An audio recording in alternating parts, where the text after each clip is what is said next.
Huh. Initializing live broadcast. Please tell me.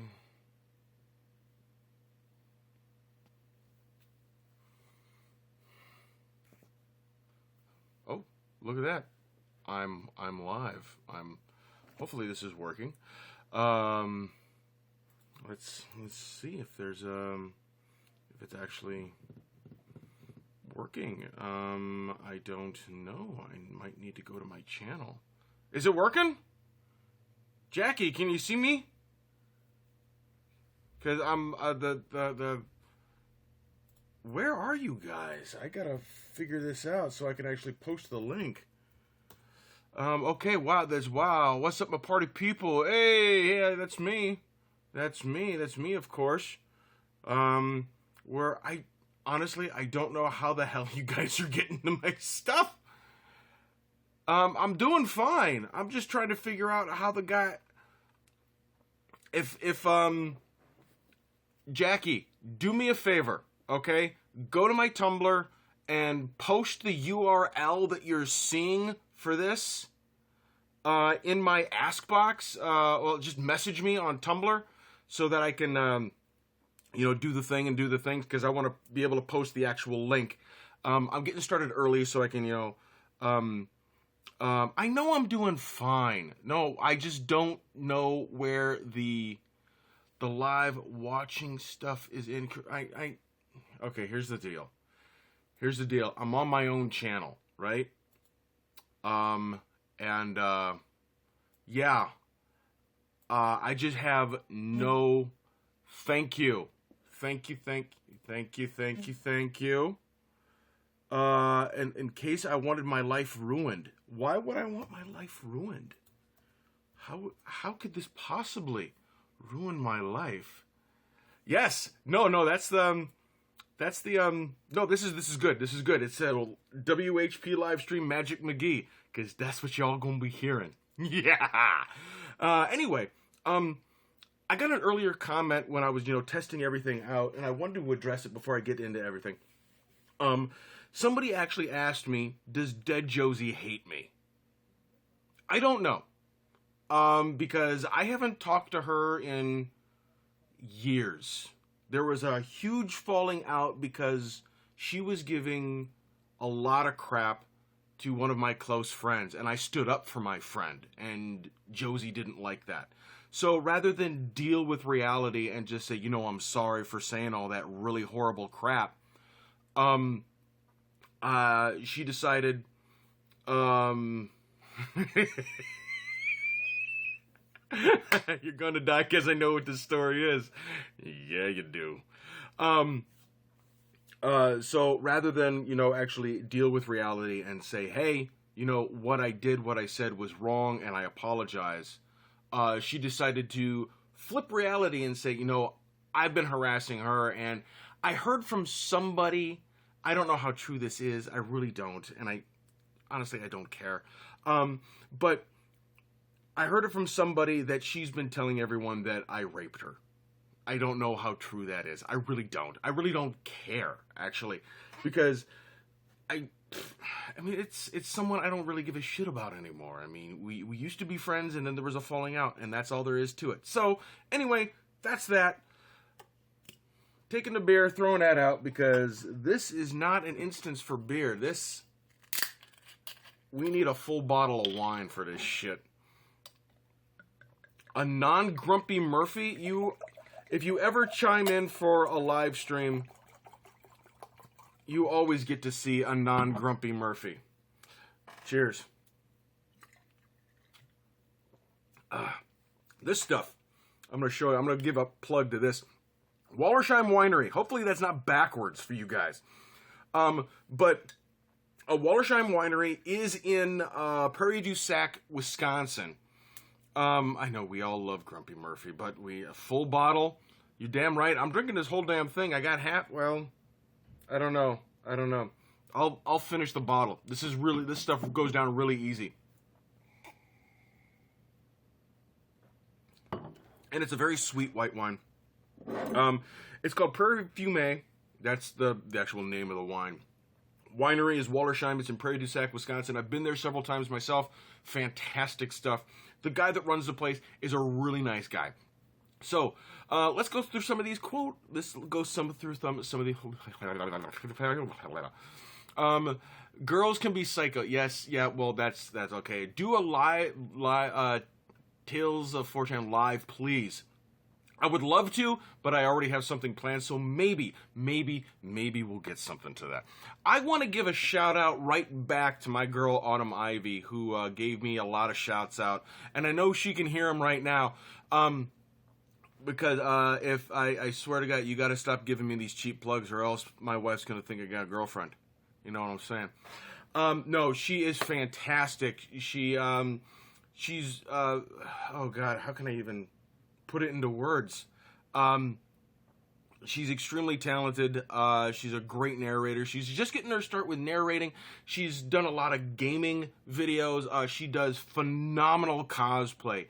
If you've ever gone to her Facebook page and seen all of her cosplay stuff, holy fucking shit. Awesome. Anyway, Merp is off. Yeah. Anyway, only because she has Fike. That's right. My wife has Fike. That leaves everything open, doesn't it? No, that's wrong. And going along with a photo that I recently posted. Yes, this is what I actually look like. Anyway, we're moving on. I printed this thing out because I don't want to be staring at my computer, because since I don't have the OS to actually run Livestream on my computer, I'm actually doing it through my phone. So my computer's over here, and I don't want to be looking over there the entire time. So what I'm going to be doing is I've printed all 22 pages of this monstrosity out. And I have to do that because, you know, I'm getting old. But we're going to get started right away, okay? No more beating around the bush, but we will beat around something. Let's just say that. So, hey Leon, hey Sonny, hey Bree, love the shirt. Oh yeah, it's the Goonies. And if you say, never say die. That's right. What's Fike? Fike is Matthew Fike. Fike is a really good friend of both Autumn and I. We hang out, we stream, we game a lot together. So yes, Matthew Fike. Is he in the room? Is Fike here? No? Yes? No? Anyway. Let's get this thing started. I so want to do the voices because I know for a fact that my Mccree is going to do some serious damage. And eventually, I will die in time. I don't want to live forever. Let's put it that way, all right? And that is really... So I might have to do the old man thing. So, anyway, here we go. Hanzo Shimada could think of at least 50 different things. Oh, by the way, this is called Magic Mccree. Magic Mccree. And the author is Cawaiiey. Cawaiiey. Cawaiiey. I should probably do... Well, you guys can't see me when I do it like that, because my microphone's over here. Hi. Let's get serious for a moment. That might do some real damage, and I might, you know... yeah. Anyway, let's move on. Hanzo Shimada could think of at least 50 different things that he could be doing tonight that would be more productive and far more enjoyable than the situation he had been thrust into tonight. For instance, he could be sleeping, or working, or even dying, and he would be having a better time than what he was doing right now, which was being jostled about by drunk clubbers as he fought his way over to the bar area of the strip joint his brother had dragged him to. That's right, a strip club. And not only that, but a male strip club.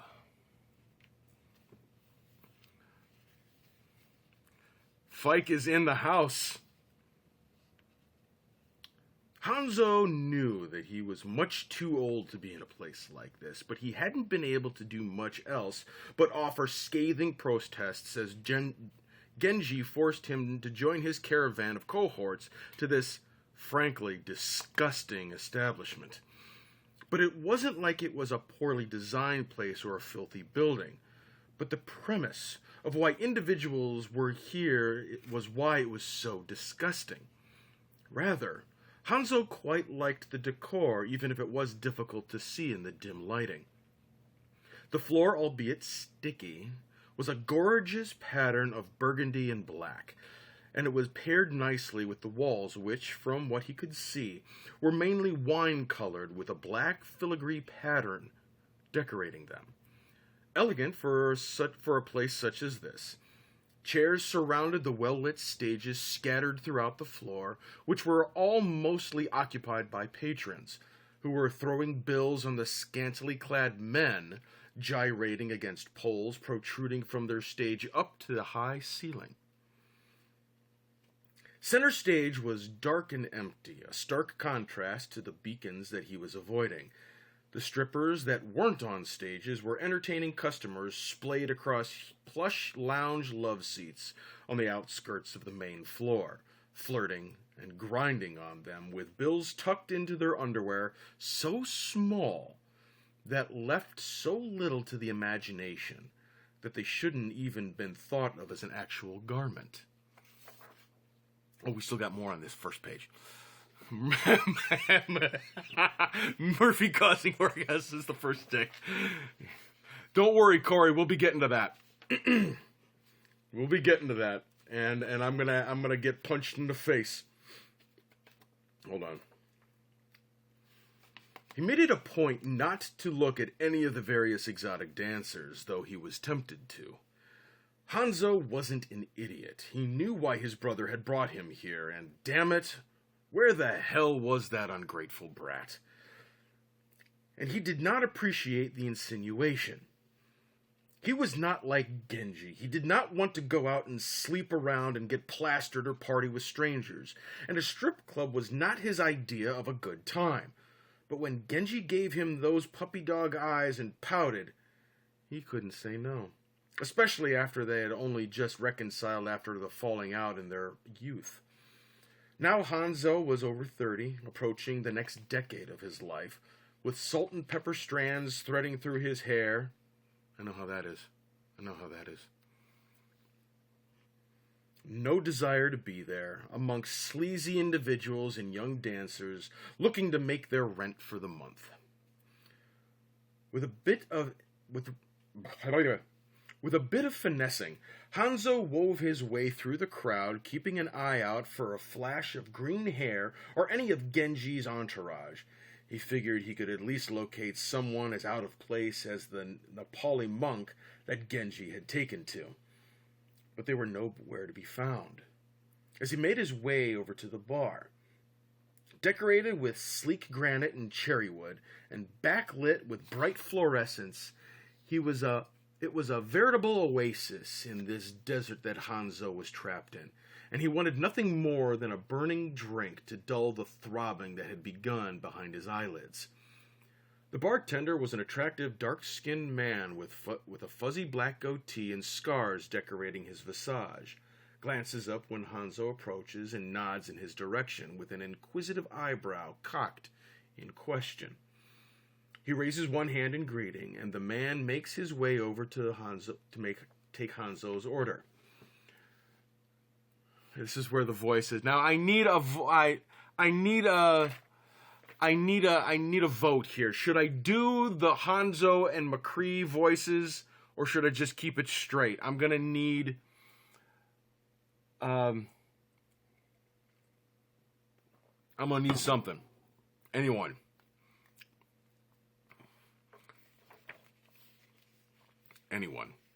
Yeah, but the lag is pretty. So we'll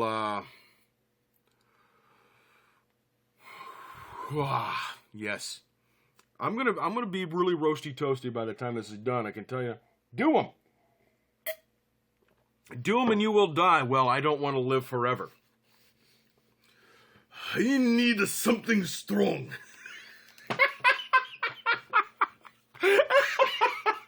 That is really racist. And he doesn't really sound like that either. He doesn't sound like, he just sounds kind of just, oh, I need something strong. Hanzo's, well, that's not really shouting, but, you know, hey, I don't really picture Hanzo shouting. Hanzo shouts over the thumping music, deafening him, trying to be heard over the din. The bartender nods in understanding and walks away for a moment, mixing up a cocktail that Hanzo half hopes will knock him out for the rest of the night, before returning to drop him the poison he desperately craved. Hanzo places a 20 on the counter and takes a drink, reveling in the delightfully icy heat that sears his throat. The bartender gives him an appraising look and a grin before pocketing the cash and moving on to other patrons. Alcohol burning in the pit of his stomach, Hanzo turns to resume his search for his brother. Just pull a little back more now, low-key. Wax on, the wax off, Miyagi-san. Just wait till I get to Jesse.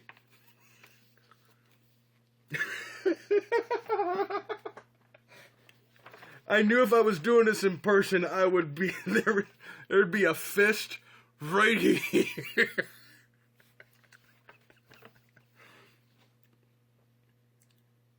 Hanzo returns to resume his search for his brother and smacks straight into the chest hidden by a plaid flannel. The dark-haired man curses, managing not to spill his beverage. Oops. And steps back to press against the granite of the bar. The person he'd run into, hands were reaching out to steady him, grasping his biceps through the silky material of the slate-colored button-down he has on. Hanzo shakes the stranger's hands off of him, wanting nothing to do with an idiot who couldn't even watch where they were going. And okay, he could admit that he was in a nasty mood already, but honestly, people should learn to pay attention. A sneer curls his lips as he jerks his head up to reprimand the offending individual. But all words die on his tongue when he locks eyes with the man in front of him. Rugged is the best way to describe this man, and it is the first word that pops into Hanzo's head, followed quickly by fucking attractive. The man has a Stetson on, resting on top of his wild oaken locks that frame his face on either side. His lips are parted in a wide, practically lascivious grin, which Hanzo thinks he should be irritated at, but the whites of his teeth are dazzling, and he finds he's not mad in the slightest. Stubble surrounds his smile, looking dark and dangerous, and a trimmed, taken-care-of goatee that leads into a more sparse beard stands out against the 5 o'clock shadow. The beard accentuates his cut jawline, which Hanzo drags his eyes over appreciatively, making a stark contrast between his face and his wide neck. The shorter man stares at the way that the Adam's apple in front of him bobs, vaguely aware of the noise that was meant to catch his attention. It's only when the other man makes that noise again does Hanzo whip his head up to catch the other's gaze once more. Wide amber eyes stare down at him, illuminated by the fluorescence of the bar behind Hanzo, and they were looking at him with what looks like amusement. Hanzo feels the flash of irritation bite through the fog of the instantaneous attraction he felt to the man in front of him, and he schools his expression of shock into one of annoyance, hoping to cow the other man into leaving him alone, though he has a distinct feeling he won't mind if he doesn't leave. The taller man's grin only widens. Hanzo's eyebrows shoot up towards his hairline. Oh, Hanzo's eyebrows shoot up towards his hairline, surprised when his normal death glare doesn't send this stranger packing. In fact, he seems more wolfish, predatory, dangerous. Hold on. Pause in the action. Pause in the action because,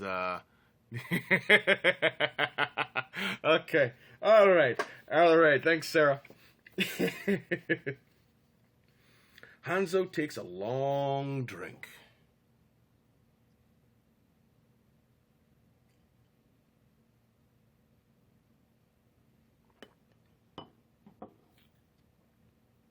Looking for some sort of escape, when there's suddenly a large, warm hand on his shoulder, and the rugged man tips his hat in greeting. Hanzo follows the movement with his eyes narrowed, shrugging his shoulder to get the other's paw off him. Even being the most attractive thing that he's seen in years, this is a strip club. This man looks exactly like someone who knows how attractive they are, and uses it as an excuse to be a sleaze. The dark-haired man half expects this stranger to grab his shoulder again, but he is pleasantly surprised when he doesn't. Instead, stepping away to give Hanzo some space, he holds his hands up in a mock surrender and shouts at Hanzo over the din of the strip club. I gotta do this in a straight face, because this is what it's all about. Sorry about that, darling. Wasn't watching where I was going. Hanzo can hear a country twang in the other's voice, though he's more interested in how deep, rich, and smooth this stranger's voice is, and how it soothes Hanzo's rustled feathers with every syllable. Though, gotta say, can't think of anyone in this here joint I'd rather bump into, seeing as you're the prettiest thing about. The shorter man feels his skin start to burn at the compliment, along with the overwhelming desire to ride his face, unused to this sort of attention. He's been out of the dating game for so long, and his resting bitch face, as Genji lovingly calls it, usually deters any sort of suitor from flirting with him. Apparently, this cowboy didn't get the memo, or perhaps he was into that sort of thing. Hanzo wasn't able to think about it for long, as the other man is extending a hand forward in an offer a handshake. Hanzo eyes the appendage warily, letting his gaze wander from the big hand. His mind supplies what big hand means to him. He tries not to linger on the delectable thought. Up along the sun-kissed caramel skin of his muscled forearm, gracing the clothed bicep, think that is nicely thick too. And the plaid hugs, though. Oh, okay. Hold on. And the plaid hugs those curves so well, then dragging across broad shoulders and a barrel chest that Hanzo imagines is hairy under the wrapping of plaid, and follows down the other arm and in an opposite path. His tongue feels thick in his mouth. Hanzo turns to place his drink on the bar behind him to free his hands up. The stranger's smile only got bigger as Hanzo went about eyeing him, and the shorter man burns under that half-hooded amber gaze, sticking his hand forward to shake with the cowboy. His hand is big, calloused, those digits thick, and he can't stop imagining himself at their mercy. They shake for a moment, and the man introduces himself in that sinful voice. "Name's Jesse, hun. What do I call someone as pretty as you other than Angel?" "Call me Hanzo," he replies, feeling the flush upon his cheeks spread down his neck in a flustered heat. The man in front of him, Jesse, is still holding onto his hand, and he's grinning. and Hanzo cannot pull himself away. Maybe Genji was right. Maybe it had been too long. A dry spell had to end someday. And Jesse looked like the perfect drink to satisfy his thirst. Yet, Hanzo feels as though he's floundering in his ability to accurately convey his attraction. Flirting never had been his strong suit. That was always Genji. No, he was raised as the model son, and even now, he'd never been a smooth talker, nor had he ever had a way with words. Hanzo, Jesse says slowly, rolling the name around his mouth. I like the sound of that. So, Hanzo, what brings you to this fine establishment? Looking for someone? That grin is terrifying and enticing all at once. Hanzo gulps, hoping he isn't coming off as a sleaze that came here because he couldn't get any normally and had to resort to paying individuals for the privilege of being rutted on. He finally manages to pull his hand away from Jesse's grasp and rocks back on the balls of his feet, shifting in his nicely fitted slacks. While he didn't want to be here in the first place, he'd be damned if he didn't show up dressed infinitely better than most anyone else in the entire building. A charcoal gray silk long sleeve buttoned down with the top button undone to show off a bit of his chest, hair tied up in a tarnished gold silk ribbon, wearing a loose silver chain around his neck. With his shirt tucked into his black slacks that hugged his rear and accentuated his long legs down to his silver and black Oxfords, it all made him look like an accomplished businessman, one who definitely didn't belong there.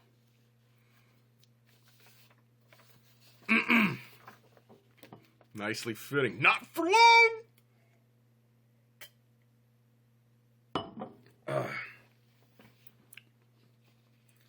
No, I am not, he answers curtly, leaving no room for questioning, though he notices the way the other's shoulders fall a bit, and he is quickly to correct himself.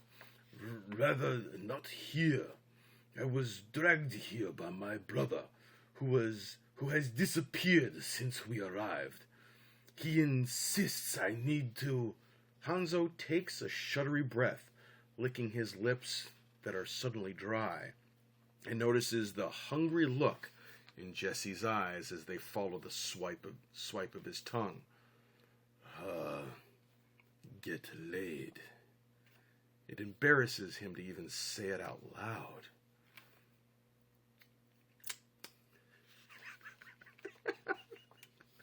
I'm loving this. This is just too much. Okay. We got a lot to go still. Jesse doesn't say anything for a long time, his smile dropping as he stares at him.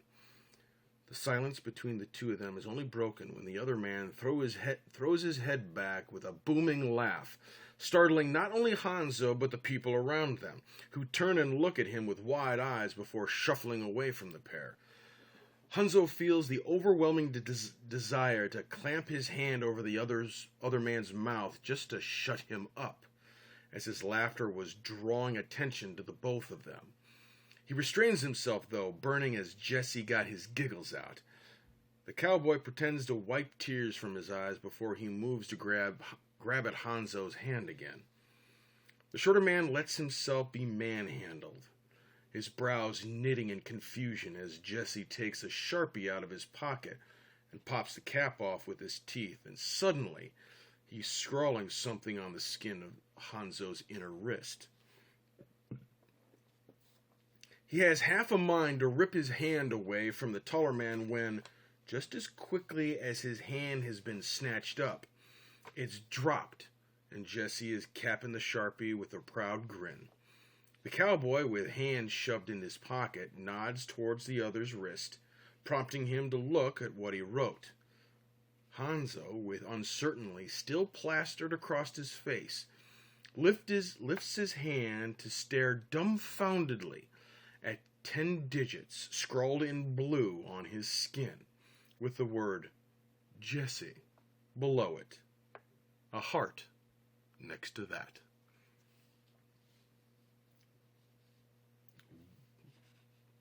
Hold on.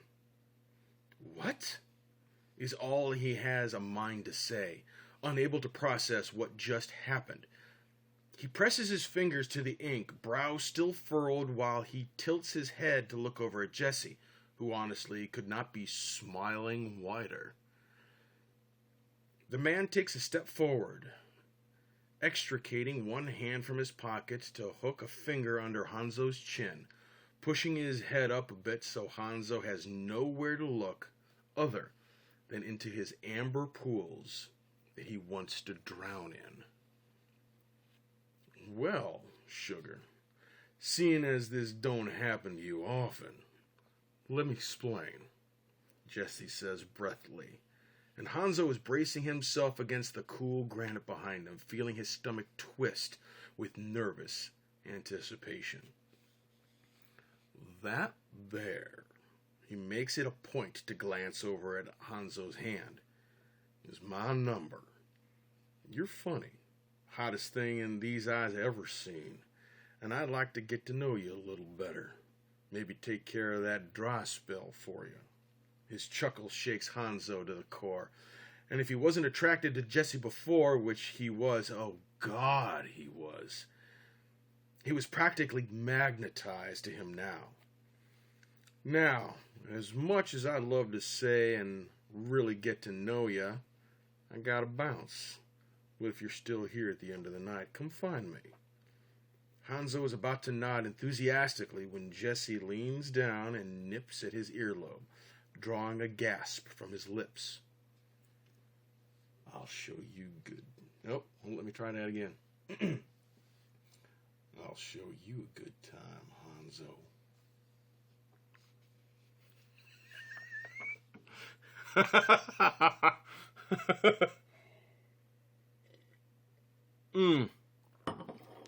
If you're under 18 and you don't know what my channel's about, fuck you, you're all in for a ride now. How dirty is it gonna get? It's gonna get fuck ass, dick in the ass dirty, okay? This is a homoerotic fan fiction. 22 pages long. It is going to rattle the teeth out of your fucking head.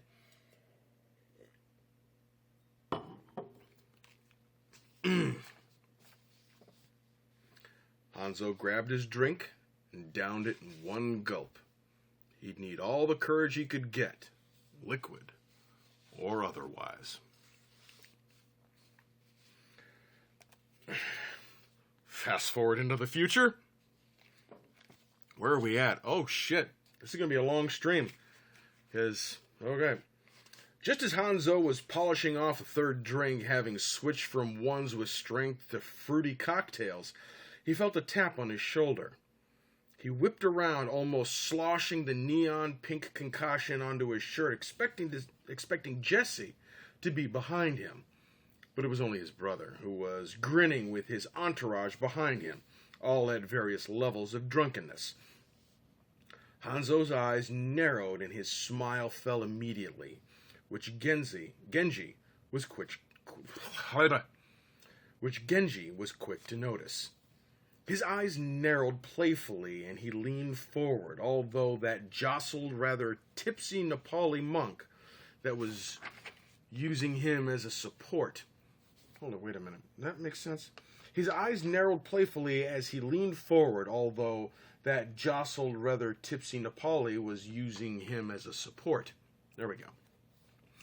Hanzo noticed the way his brother's arm tightens around Zenyatta's waist and flies that way to mention... Oh, wait a minute. Hanzo notices the way his brother's arm tightens around Zenyatta's waist and files that away to mention later. How are we doing? We all doing safe hug circle? No. Yeah, it's a fan fiction and I'm drinking. Drusilla's got it right. Oh! Genji hollows over the loud music. Now, I've never played as Genji, so I really don't know his voice, so you're just going to have to deal with this and that. Autumn, how you doing, honey? How you doing? Please tell me you're still alive and you're not dead. Sarah, you can chime in too. Get kinky, Murphy. Goddamn right. Grabs a gallon of KY. If you need a gallon, then you just aren't aiming correctly.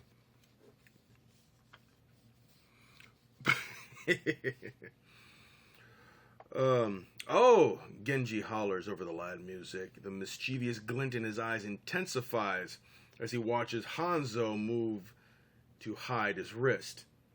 Were you expecting someone else? His Cheshire grin is too close, and Hanzo has to avert his eyes immediately from his sibling, ignoring his question by taking another drink of his cocktail. Genji doesn't seem to forget it, though he surprisingly lets it slide. For the moment, Hanzo is sure, knowing he'll be fully questioned at a later point in time. His brother, with his spiked green hair, uses the hand that isn't rubbing circles into Zenyatta's hip through his robes to grab onto Hanzo's sleeve, tugging him over so he can whisper in his ear. Aniki, he says in a sing-song tone. Aniki, he says in a sing-song tone, that can't be good. Not that nickname, and not with that tone close enough to that only Hanzo can hear him. There's something I want you to see. It's why we came here tonight. The elder Shimyata narrows his eyes at his sibling, about to refuse, but then the lights of the center stage turn on and Hanzo is blinded momentarily by the sudden burst of light after being submerged in the dim for too long. He blinks spots from his eyes, a bit disoriented, and find that he's being dragged towards center stage by his brother, stumbling through the crowd that is surging towards the stage. Oh yeah. Batteries not included. Oh no! Leon's gotta go! No! I've been effectively tranquilized. Not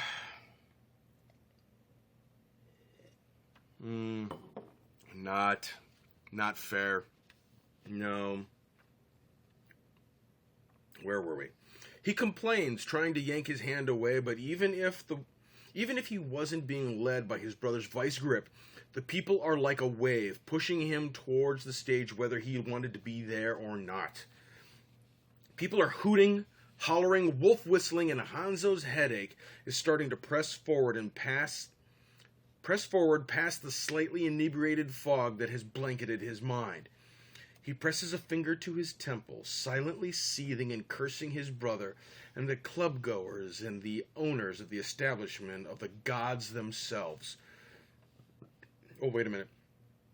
He presses a finger to his temple, silently seething and cursing his brother and the club-goers and the owners of the establishment and the gods themselves.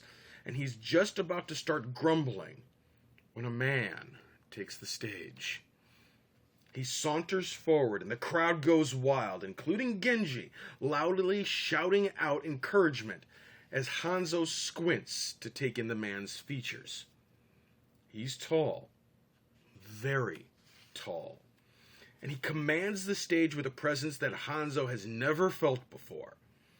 Authoritative, he draws an eye, much like the clothes that he has on.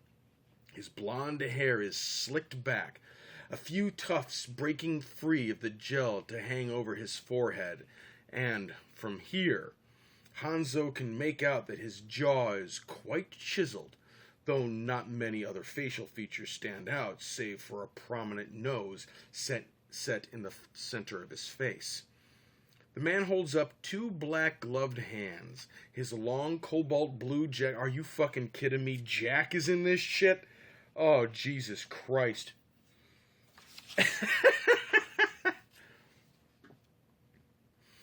Okay. The man holds up two black gloved hands and a long cobalt blue jacket sweeping behind him with every step he takes forward.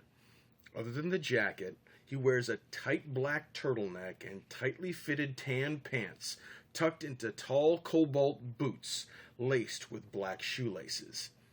Every step he takes is measured, predatory, and the music has softened with his presence. He holds up a microphone, and with a grin and a sweep of his hand, he speaks his deep, slightly raspy voice. And as he speaks, his deep, slightly raspy voice quiets everyone in the vicinity with its power. Good evening, everyone. That's the best Batman I can do. Good evening, everyone. He booms over the speaker system. Thank you for coming. We're very glad to have you tonight, as always. The statement is met with a raucous cheer, which he silences with a raise of his hand. Now, for the main event tonight is a regular and a crowd favorite. He enjoys lassoing hearts left and right, and he's sure to give you the ride of your life. Just be careful. There's news on the town that he's quieted the bucking bronco. A joke is met with laughter and a few individuals shouting that they'd take on the challenge. Hanzo wants to leave. Genji is shaking his arm with vigor, almost knocking the older sibling over with its intensity. Please join me in welcoming our sexy guest to the stage. Everyone, give it up for Magic Mccree. Jesus, motherfucker, God damn it. That's just fucking horrible. The blonde hollers and the stage lights suddenly cut out, thrusting the club into darkness, and a hush falls over the crowd.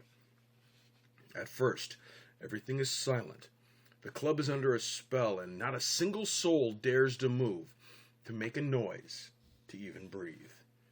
Then, one by one, lights flicker on center stage, a pole protruding from dead center.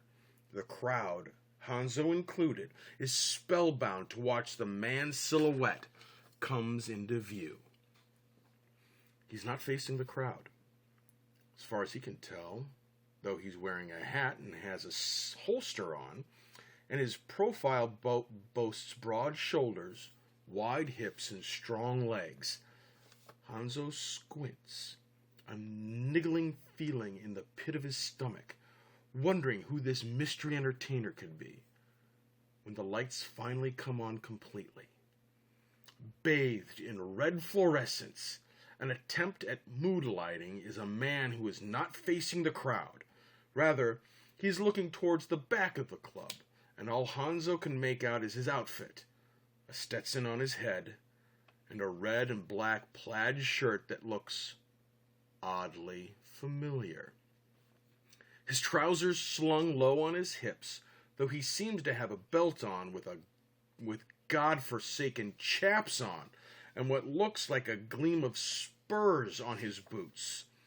This man, Mccree, they called him, was dressed like an honest-to-God cowboy. Hanzo is bewildered, and if he hadn't wanted to leave before, he definitely wants to leave now. You're sobbing for me or sobbing for... I don't know.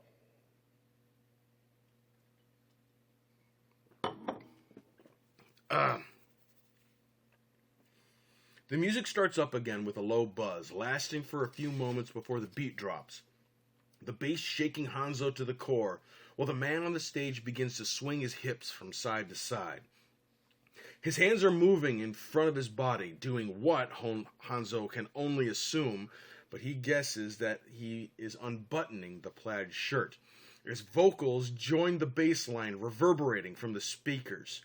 Ooh yeah, ooh yeah, ooh yeah, ooh yeah. I really gotta say that shit, because it's written right here. I'm not lying to you. Look at that. It says, ooh yeah, ooh yeah, ooh yeah, ooh yeah.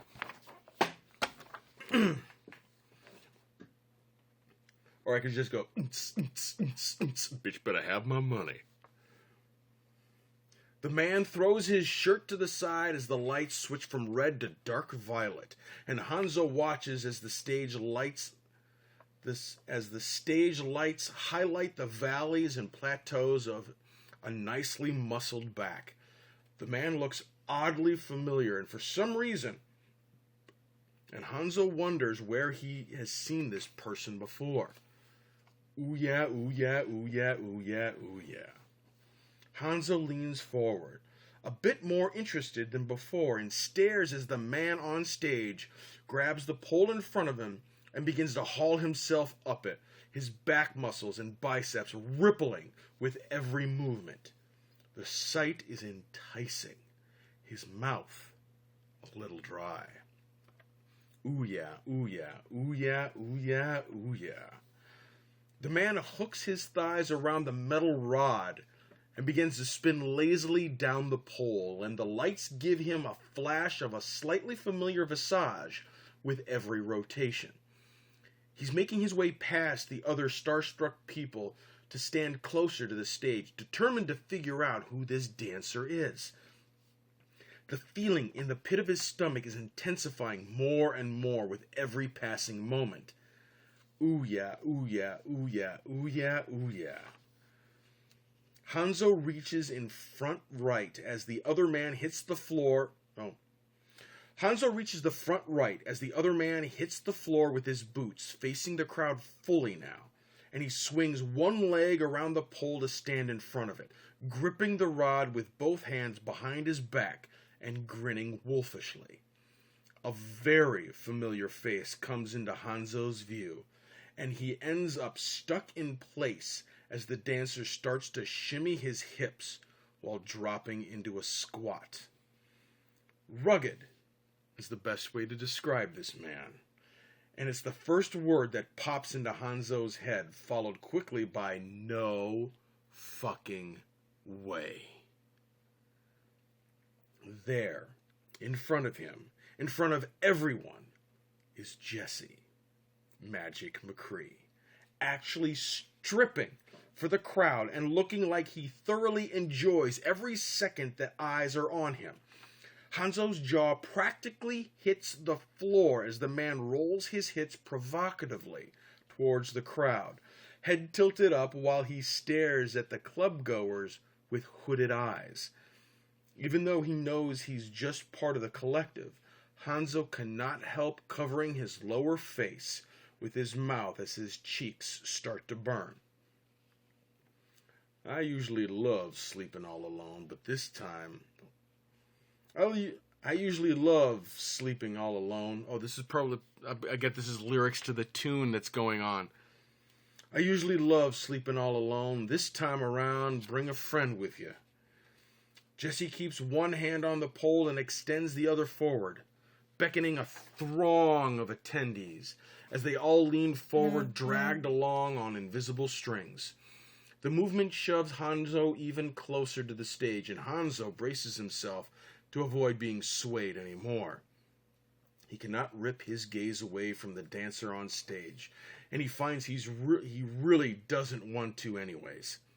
The people all around him holler and whistle at Jesse as Jesse drags his hand down his chest, which is just as hairy and chiseled as Hanzo imagined it. His mouth is dry. So is mine, which is why I'm going to do this. So how's everyone enjoying the story? We doing good? Doing real good? Real good? Oh, no. Only 2 glasses I get. Well, that's... Fuck.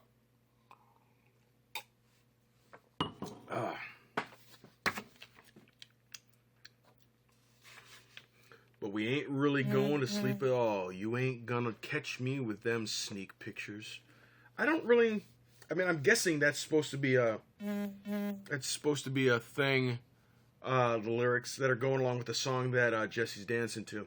So, Magic Mccree has the crowd entranced by his movements. Hold on.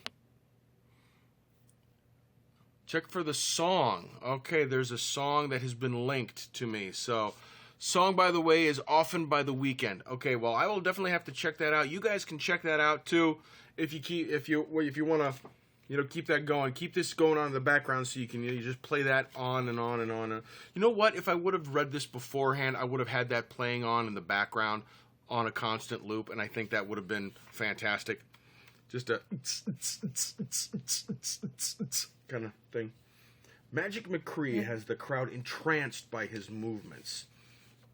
The club goers make lewd comments and noise and are generally being filthy, but Hanzo ignores it all to watch Jesse as he hovers his hand above his crotch and pistons his hips upward with every beat of the song for a measure. Hanzo's breath catches in his throat. His fingers twitch, and he finds himself hardening in his slacks. The shame he feels is suffocating, and he realizes he's acting like a horny teenager, lusting after someone like this, someone who was flirting with him not even an hour prior. Jesse might have only been teasing him for all he knew, though he doesn't want that to be true. He wants to leave. He wants to get out of this situation, but he finds himself pinned in place when Jesse's eyes find him in the crowd. I'm a city, I'm a young god, that pussy kill be so vicious.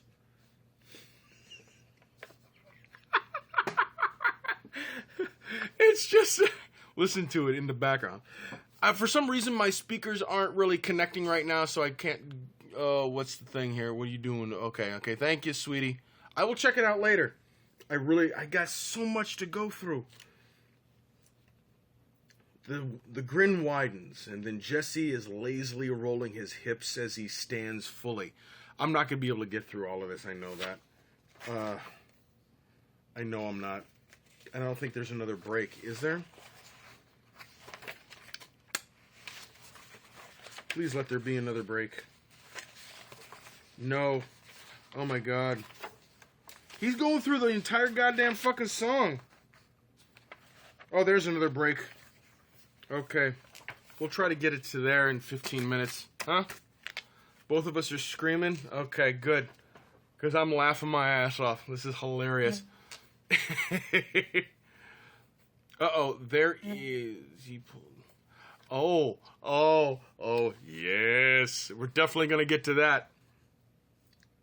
Yep, we're definitely going to get to that. There is, Stop it.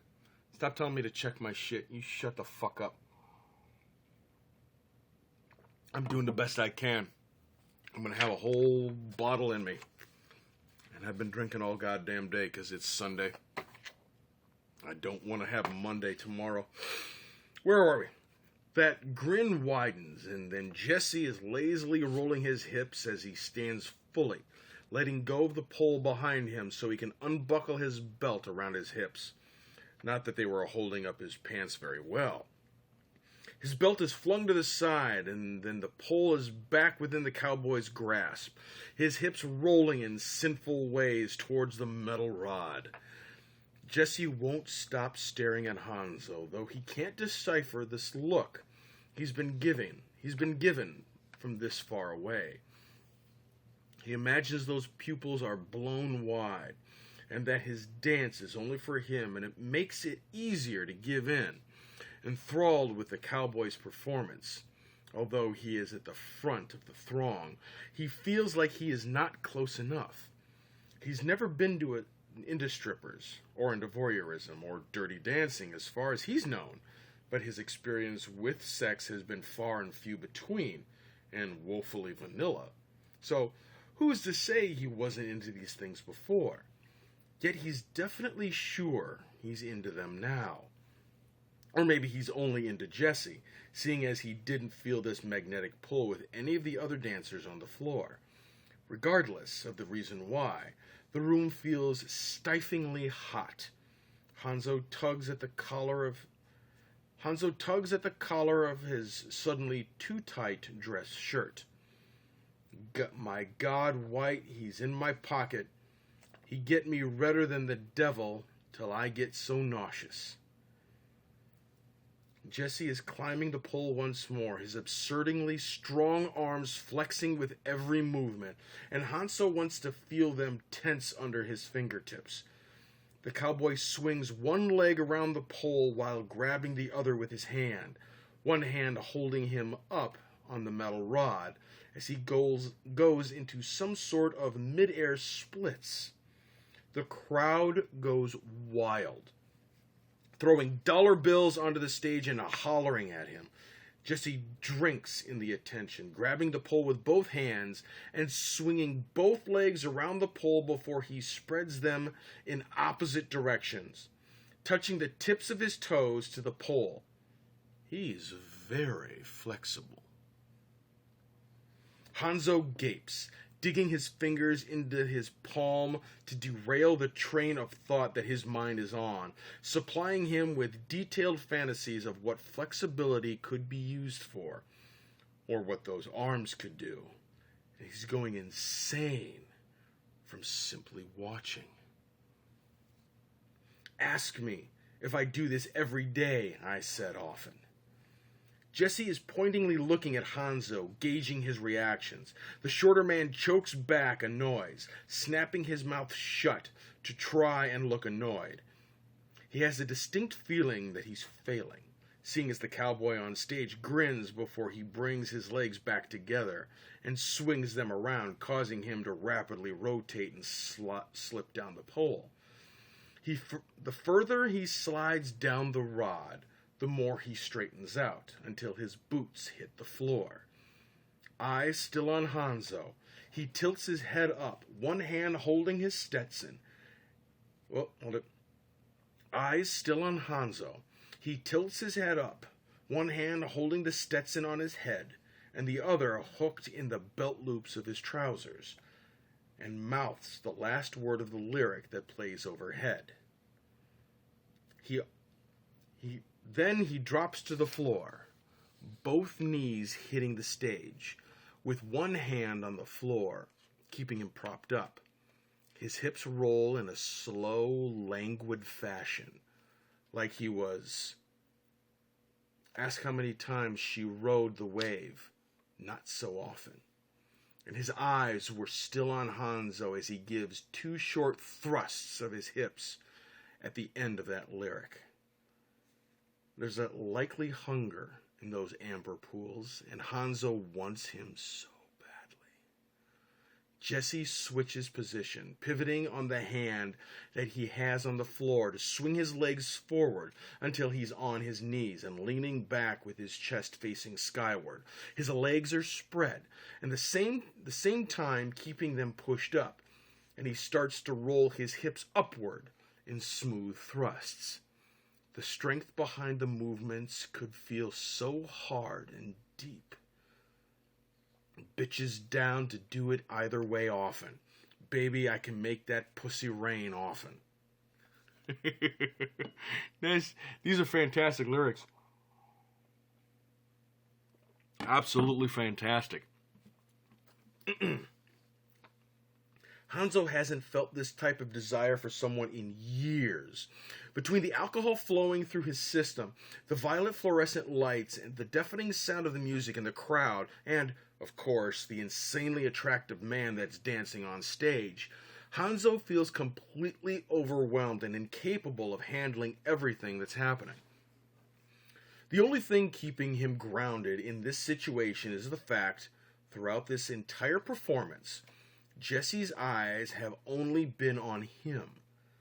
He's entranced by the sight in front of him and loses himself to the routine as Jesse gyrates and spins and climbs the pole, hips rolling, legs spreading, getting into the rhythm. He doesn't even realize the performance is ending until the last lyric blasts overhead. Make that pussy poppin', do it how I want, often. I know that's extremely white of me, but, hey, what the fuck.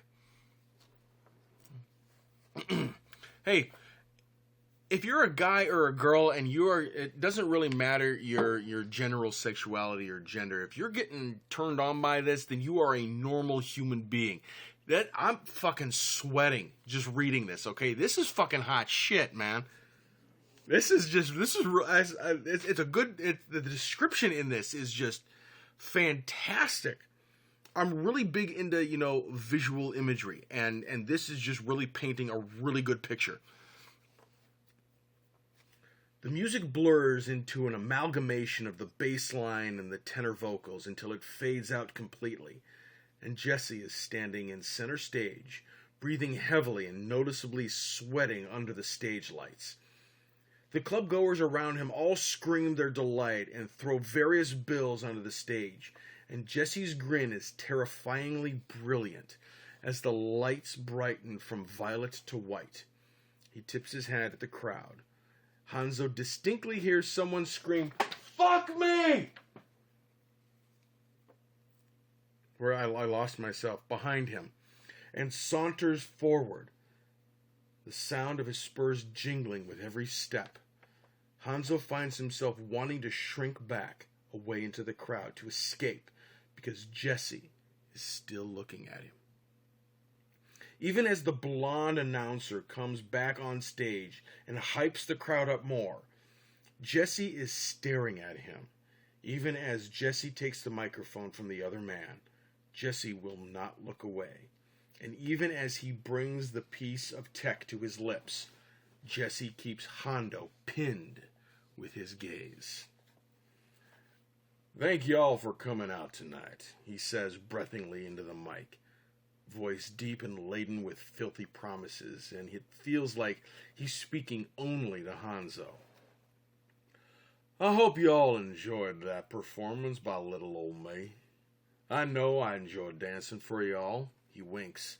Hanzo feels his stomach twist nervously.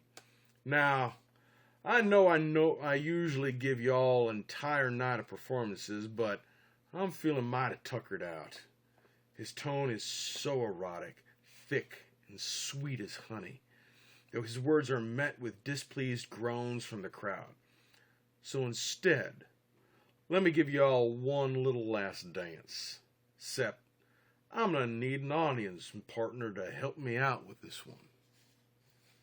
Hanzo's throat seizes up as the audience surges forward, the people around him all clamoring to be the one Jesse chooses to be the audience partner. He knows, though, already who Jesse is going to pick.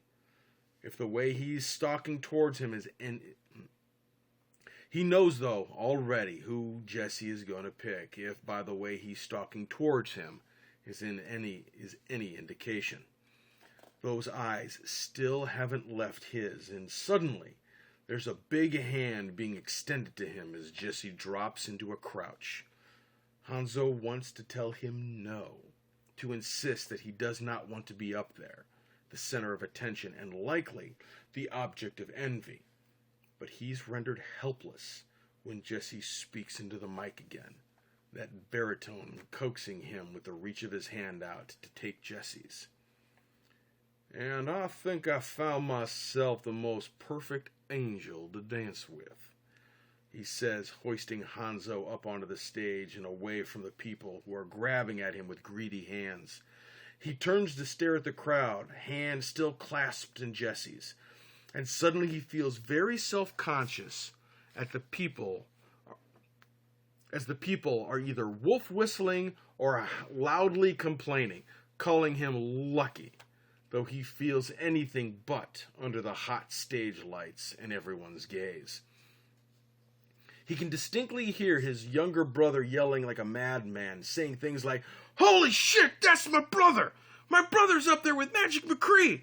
My brother is up to go to get a lap dance from Magic Mccree! Holy shit!" Hanzo's face feels like the sun at this point, searingly hot, from a combination of embarrassment, arousal, and the stage lights. Jesse doesn't seem to mind in the slightest as he's forcibly turning Hanzo to face him in all of his topless, sweaty glory. "What's your name, sugar?" Hanzo is momentarily confused because he told him his name before and he's about to say so when Jesse amends his question. The crowd would like to know. He punctuates it with a wink that makes the shorter man's knees a little weak. He feels dwarfed next to these two... Oh, yeah. He feels dwarfed next to these two men who are both over 6 feet, and he's a few inches short of that mark. Hanzo's self-consciousness burrows deeper into his thought processes. Hanzo, he gruffly responds into the microphone, embarrassment coloring his cheeks of a ruddy pink. He wasn't expecting a few people in the crowd to holler at him, whistling, calling out compliments. "He sounds sexy," one says. "Nice ass," another one shouts another. "I've got yellow fever," hollows another. "That's racist," yells this one. That last one has him screwing up his nose in a blatant portrayal of his disgust at being treated like a chink, and not an individual. These people are filthy, and even an attractive man offering to give him a lap dance is regretted by being dragged here tonight more and more. "Well, Hanzo, baby, let me tell you what I'm going to do to you." His voice has dropped an octave, kind of like mine when I get too tired.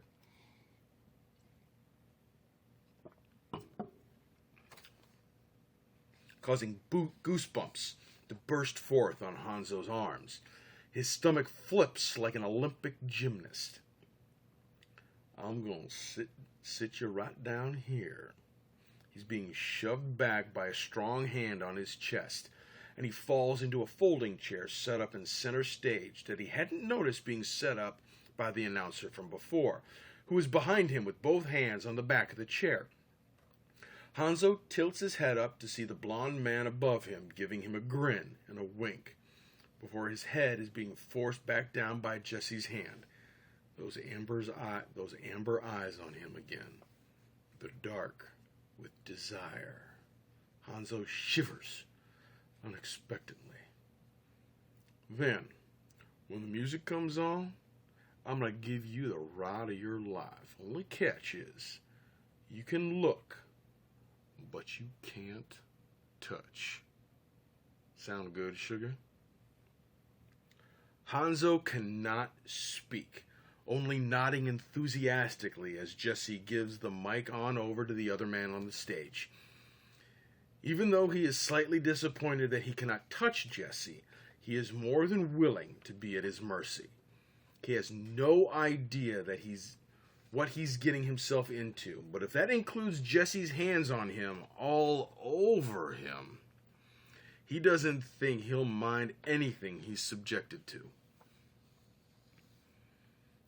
The lights dim to a dark blue, casting shadows across Mccree's face hauntingly. Hanzo grips the cold metal of the chair under him in an effort to ground himself, to prepare himself for what's to come. The music starts overhead, with a bass that thrums through the ground into Hanzo's core. Jesse stalks around him, dragging his hand along Hanzo's shoulder, gracing his neck with his fingertips, up to tug at his ponytail. Hanzo gasps as he's yanked backwards, so he has to look at Jesse, who is smirkingly sultrily at him, the other hand cupping his jaw. He feels the pad of the cowboy's thumb brush over his lower lip, and he shakes, eager for more. Jesse lets go of him, continuing to drag his hands along his person, though they retreat as the lyrics start overhead. Someone's going to have to help me out with what this tune is, too, so hopefully someone knows. I'm just a bachelor looking for a partner, someone who knows how to ride, even without falling off. Looking for a lover who won't blow my cover. She's so hard to find. Take it easy. Take it easy. Yeah, let's do some Eagles. All right. Jesse circles around to stand in front of Hanzo, staring at him from underneath hooded eyes, before he drops to his knees in front of the shorter man. He drags his big hands along Hanzo's thighs down to his knees, which are practically locked together, and he forces them open with the strength that Hanzo is unused to being handled with. The gasp that rips out of his throat was barely audible to anyone other than Jesse, whose smirk has grown into a full-on grin as the knowledge that he affects Hanzo so much. His hands go back up, trailing along his inner thighs this time. He gets dangerously close to the front of Hanzo's slacks, which are noticeably strained before he pulls his touch away entirely, leaving the seated man unsatisfied. Gotta be compatible. Take me to my limits. Girl, when I break you off, I promise that you won't want to get off. Hanzo grits his teeth, his hold on the chair tightening as Jesse stands, the crowd egging him on with wolf whistles and cheers. Jesse is going to straddle his lap, powerful thighs on either side of his legs. Those muscled arms rest on his shoulders while he hovers above his legs. That chest is dangerously close to his face. Hanzo's erection is throbbing in his pants, and desire colors every quiet swear he lets out under his breath. Jesse is gorgeous, attractive, right there in front of him, and so unattainable. He wants to touch him, to run his hands down that hairy chest, to pop the button on those trousers, drag them down, and if you're horny, let's do it, ride it, my pony. My saddle's wetting, come and jump on it. Well, okay, sure, fine. I'd do anything for Jesse.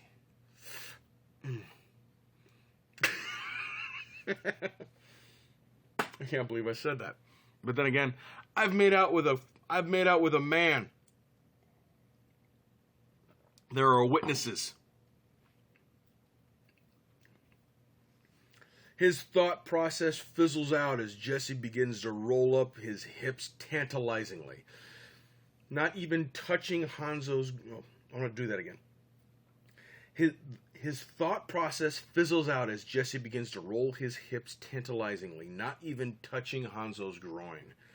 He watches the movement with wide eyes, biting his bottom lip hard enough to draw blood.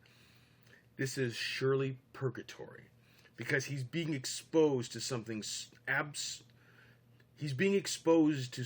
absolutely heavenly, but he doesn't even get to touch, grope, squeeze, grab, scratch like he wants to, which is torture in and of itself.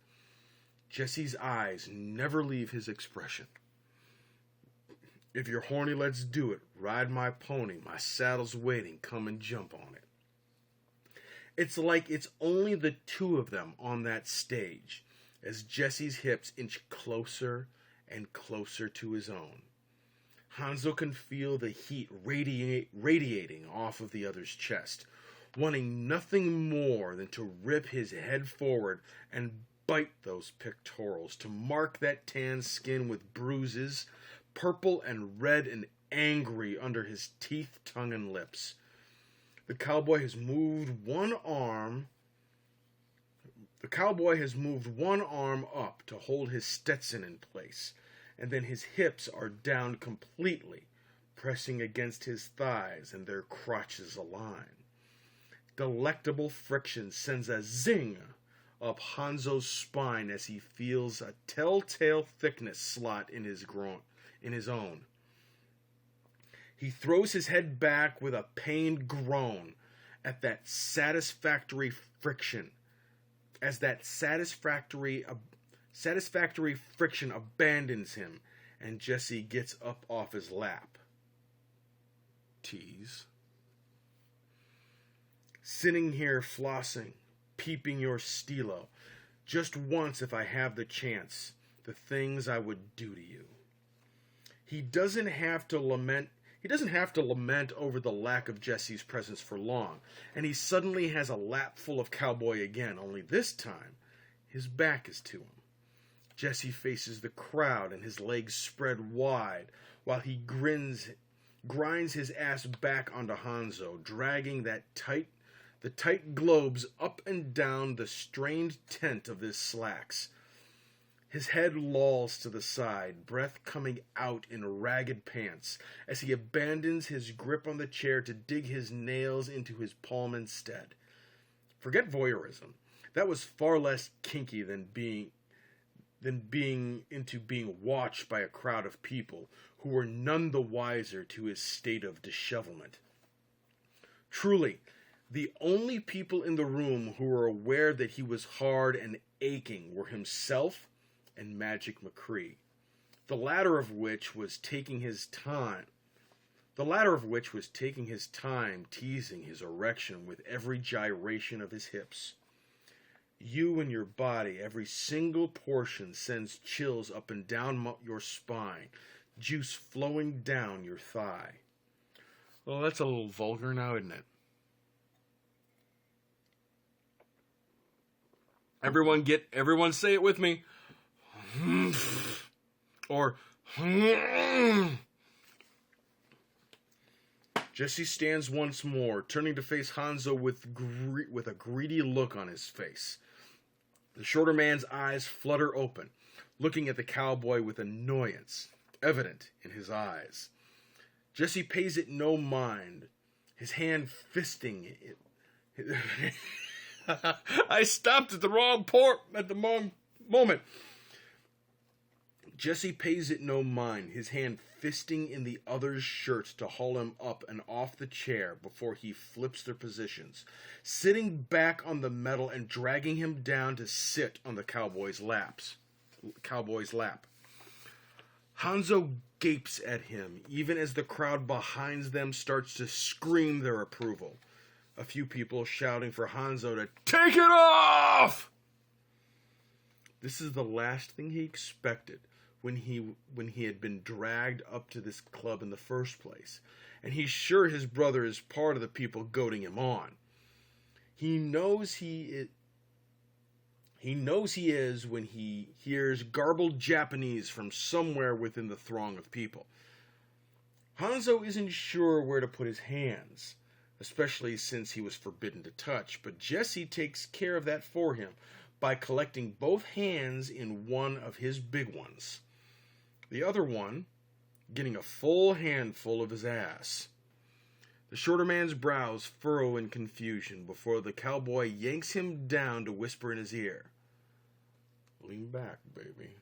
Let's give these people a show." He shivers and complies. How could he not, with that raspy arousal leaden? I gotta do that one correctly. He shivers and complies. How could he not with that raspy, arousal-laden tone? If you're horny, let's do it. Ride my pony. My saddle's waiting. Come on and jump on it. Hanzo tips backwards, staring at the crowd upside down as Jesse begins to drag Hanzo forward to meet the roll of his hips. The cowboy's grip on him is delightfully strong, his hands so warm and big. It seems as though the stereotype about what comes with big hands is true, if what he feels through those slacks is real, and not a byproduct of over-imagination caused by an almost painful arousal. The most important part of their grinding is the fact that Hanzo, through the fog of desire, notices that he's not the only one that is sporting an erection. Jesse seems to be just as into him as Hanzo is. The fact is more than enough to get Hanzo to reciprocate, his hips stuttering. The fact is more than enough to get Hanzo to reciprocate, his hips stuttering slightly as he grinds down. He swears he can hear Jesse. He swears he can hear Jesse's sharp intake of breath and the tightening of the hand on his ass. He likes it. If you're horny, let's do it. Ride my pony. My saddle's waiting. Come and jump on it. It's easy to lose himself to this performance, to the routine, especially when the friction is so good. And Jesse is taking control of it all. He can almost forget the hundreds of people watching them, his brother and company included. Except for the fact that people are still shouting, screaming, throwing money at the two of them. People are still begging him to take off his clothing, and he wants to somehow. Not for them, no. He wants to expose himself to the man he's currently seated on, to show him the dragon tattoo curling around his arm, the piercings he has in his nipples. And he wants to give in, to get rid of the barrier of clothing between the two of them, and to get absolutely wrecked, to wreck him, until he can't think of anything other than Jesse. He wonders if the cowboy can hear his thoughts, because he's suddenly chest down on the stage, and Jesse's hands are on the ground on either side of his head, and he cannot breathe through the arousal thick in his throat. The crowd all gasps, and he hears Genji's voice get louder, a constant mantra of "holy shit" in both languages. Hanzo stares out into the crowd blearily, blinded by tears of overstimulation and the stage lights shining closer to him than before. If we're gonna get nasty, baby, first we'll show and tell. Jesse presses his hips to the cleft of Hanzo's ass through his trousers, and the man shivers with delight. Hanzo feels one of Jesse's hands press against his back, rucking his shirt up as the appendage drags slowly upward. The silk slides against his overheated skin like a blessing. The cold air hits his lower back as son of a fuck. The cold air hits his lower back as it's exposed. Jesse's big, hot hand graces the back of his neck, then through his hair, mussing the strands and pulling a few from the hair pulled up on his head. No, hold it. Jesse's big hot hand graces the back of his neck, then through his hair, mussing the strands and pulling a few from the hair pulled up on his head. Oh, okay. Till I reach your ponytail. Oh. Hanzo lets out a cry of pained pleasure as Jesse's hands grab his ponytail and yanks him backwards, back bending, while the cowboy grinds his erection into his backside. The crowd screams, Hanzo moans, and Genji is telling him in their native tongue to get it, brother! Get it! He grinds back against Jesse, and he swears loudly enough for Hanzo to hear. He loves it. Lurk all over and through you, baby, until we reach the stream. You'll be on my jockey team. Oh, that's a horrible lyric. Jesse turns Hanzo over to face him. His grin is blinding. Hanzo can barely see him, but oh God, can he feel him. Those hips are slotting against his again. And Hanzo throws his head back with a loud moan. And the throng of people sound far away in his ears. He grinds back against Magic Mccree, gasping with delight. And he wants Jesse to never look away from him. He has a feeling he wouldn't be opposed to ripping their clothes off and going at it right then and there on the stage in front of hundreds of people. Then the presence of his brother slaps him in the face, and he immediately amends that thought, desperately not wanting to do that. Ever. But he does feel the need to get somewhere private right now. But Jesse seems like he has no desire to stop the routine early, if the constant roll of his hips is any indication. Jesus.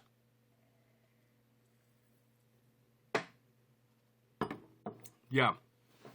Well, there's a story about my dad about something like this. I still need to get permission from my dad to even tell that story. So, I'll, hey. Yes, there is a story about my dad taking me to a strip club on my 21st birthday. It is I don't even know how to classify it. It's not a coming of story, but it's a realization story that my dad is a human being. Rather than, everyone grows up thinking that their parents are these superheroes, that they can do no wrong. And when you're little, that's what you think. Your dad is this. Yes, my dad can kick your dad's ass. That kind of thing. And then you start to grow up, and then you slowly see the faults in these people as you're growing up. And you're like, my dad's an idiot, or this is that, and da. And it was in this moment. It was in this altercation between my father and I that I realized that my dad's just a guy like me. And then it all kind of just clicked.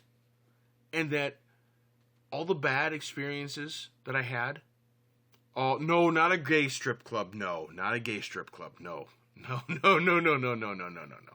No. But I still need to get permission from my dad to tell that story.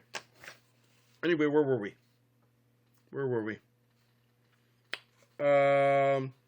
Hanzo.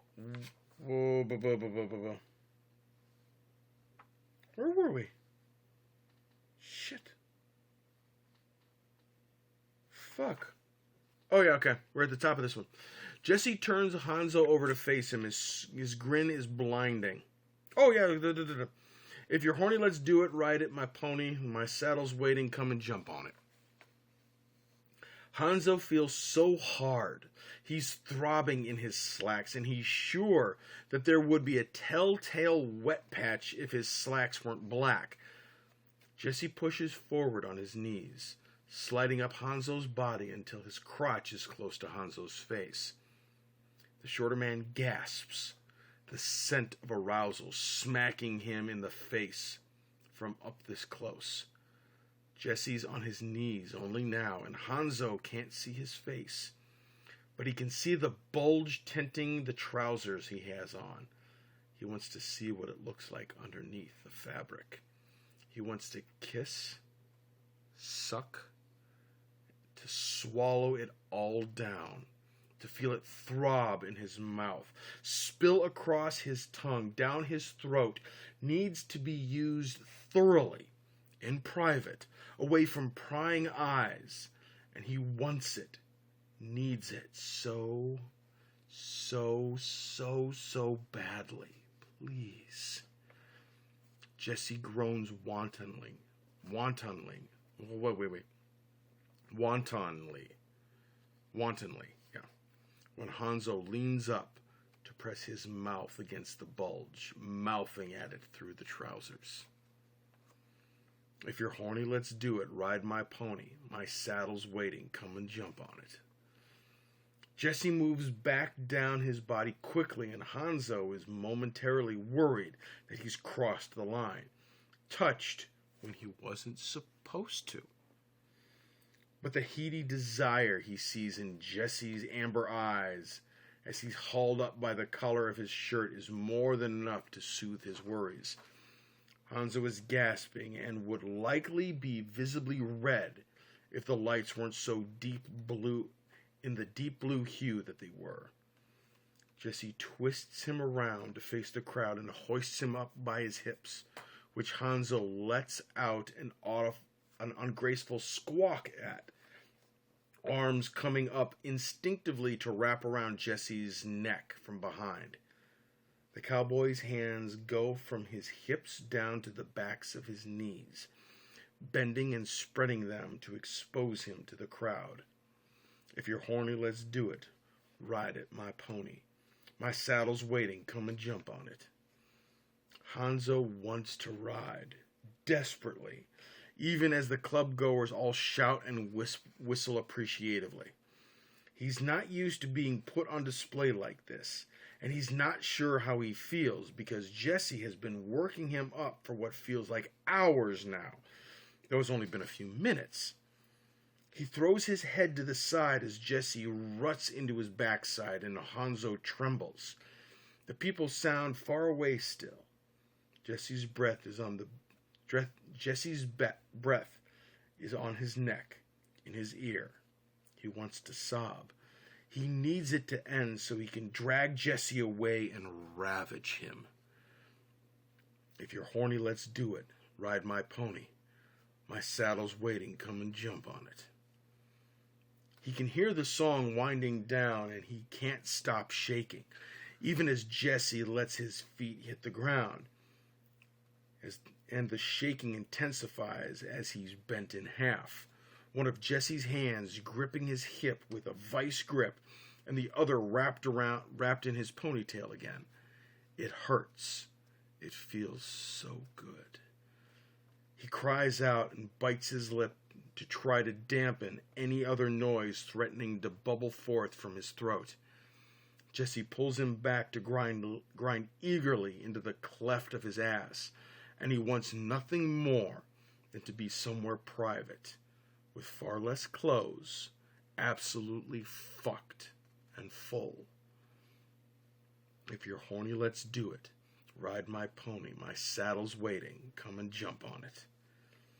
Jesse manhandles him up, grabbing his jaw with one hand and popping the buttons of his shirt open with the other until the silk falls open with his overheated chest exposed.